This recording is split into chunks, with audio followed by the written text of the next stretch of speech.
Hi guys, അഖിലപ്രോ എന്ന YouTube ചാനലിലേക്ക് എല്ലാവർക്കും സ്വാഗതം. അപ്പം നമ്മൾ ഈ വിഷ്വൽസിൽ കണ്ട വ്യക്തിയില്ലേ, ഒരു കൂസലില്ലാണ്ട് പോലീസ് സ്റ്റേഷനിൽ നിൽക്കുന്ന ഒരു വിഷ്വലാണ് നമ്മൾ കണ്ടത്. അത് മറ്റുമല്ല, നമ്മുടെ കടവന്ത്രയിൽ ഒരു ഹണി ട്രാപ്പ് നടന്നിട്ടുണ്ടായിരുന്നു ഇന്നലെ. അതായത് സഫ്ന എന്ന് പറഞ്ഞ ഒരു പെൺകുട്ടി ഇൻസ്റ്റഗ്രാം വഴി പരിചയപ്പെട്ട, അതായത് കൊല്ലം സ്വദേശിയായിട്ടുള്ള അമൽദേവ് എന്തോ ആണെന്ന പേര് എന്ന് തോന്നുന്നു. ഇൻസ്റ്റഗ്രാം വഴി പരിചയപ്പെട്ട ഭിന്നശേഷിക്കാരൻ, ബദറിനും മൂകനുമായിട്ടുള്ള ഒരു ഭിന്നശേഷിക്കാരനാണ്. ഇൻസ്റ്റഗ്രാം വഴി പരിചയപ്പെട്ട് ചാറ്റ് നടത്തി എന്നിട്ട് ഒരു ലോഡ്ജിലേക്ക് വിളിച്ചു വരുന്നതാണ്. അപ്പം സഫ്നയുടെ കൂടെ വേറെ 4 പേരും കൂടെ ഉണ്ട്, 4 ആണുങ്ങളാണ്. അതിൽ 2 പേര് ഈ നമ്മുടെ സഫ്ന എടുത്ത ലോഡ്ജിന്റെ ശുചിമുറിയിൽ, അതായത് ബാത്റൂമിൽ 2 പേര് ഒളിഞ്ഞിരിപ്പുണ്ടായിരുന്നു.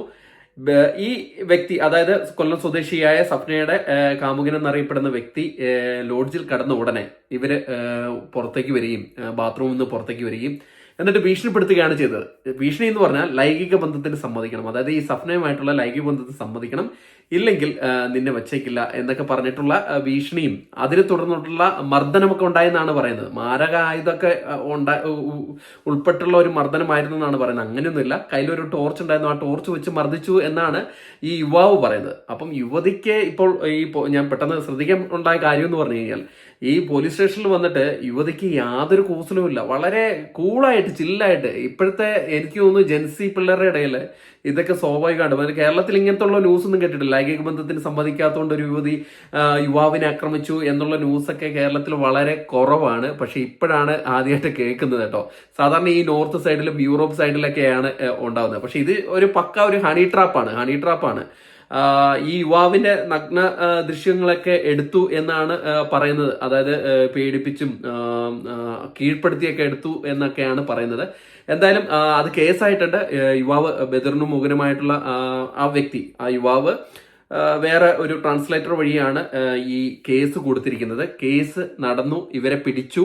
ഈ സഫ്ന എന്ന് പറഞ്ഞ വ്യക്തി വളരെ കൂസലിലാണ്. സഫ്നയുടെ കൂടെയുള്ള അനുയായികളും കൂടെയുള്ള ആൺ സുഹൃത്തുക്കളും വളരെ കൂളായിട്ടാണ് ഈ പോലീസ് സ്റ്റേഷനിൽ വന്നിരിക്കുന്നത്. അപ്പൊ ഇത് കാണുമ്പോഴാണ് നമുക്ക് തോന്നുന്നത്, ഇതൊക്കെ ഇത്രയേ ഉള്ളൂ. നമ്മുടെ കാലഘട്ടങ്ങളിലൊക്കെ ഉണ്ടായിരുന്നു എന്ന് പറഞ്ഞാൽ ഇങ്ങനെയുള്ള ന്യൂസുകളും കേൾക്കാനില്ല. നമ്മളൊരു പോലീസ് സ്റ്റേഷനിൽ പോയി കഴിഞ്ഞാൽ തന്നെ നമ്മൾ വളരെ ഭയത്തോടെയാണ് നിൽക്കുന്നത്. പക്ഷെ ഇന്നത്തെ പിള്ളേർക്കൊന്നും ഭയമില്ല. വളരെ കൂളായിട്ട് ആ വിഷ്വൽസ് ഞാൻ ഒന്നും കൂടെ കാണിക്കാം. വളരെ കൂളായിട്ടാണ് നിൽക്കുന്നത്. നോക്കൂ, ഇതാണ് ആ വ്യക്തി കേട്ടോ, സഫ്ന. എന്തായാലും വളരെ അടിപൊളി ന്യൂസൊക്കെയാണ് വരുന്നത്.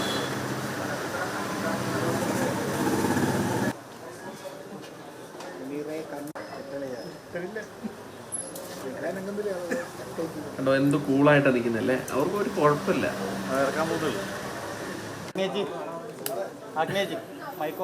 അപ്പം ഇങ്ങനെ ഒരു ന്യൂസ് കേരളത്തിൽ ആദ്യമായിട്ട് കേട്ടപ്പോൾ ഇതൊരു ഹണി ട്രാപ്പാണ്. എന്തായാലും പിടിക്കപ്പെട്ട് ഇനി ജുഡീഷ്യൽ സബ്മിറ്റ് ചെയ്യായിരിക്കും. എന്തായാലും ഇങ്ങനെ ഒരു ന്യൂസ് കേട്ടപ്പം ഇത് നിങ്ങളിലേക്ക് എത്തിക്കണമെന്ന് തോന്നി. കാരണം ഇത് കേരളത്തിൽ കേട്ടുകേൾവിയില്ലാത്തൊരു ന്യൂസാണ്. അപ്പം ഇങ്ങനൊരു ന്യൂസ് വന്നത് നിങ്ങൾ അറിയണമെന്ന് തോന്നി. അപ്പോൾ അടുത്തൊരു വീഡിയോ ആയിട്ട് കാണുന്നവരെ ടാറ്റാ ബൈ. Thank you.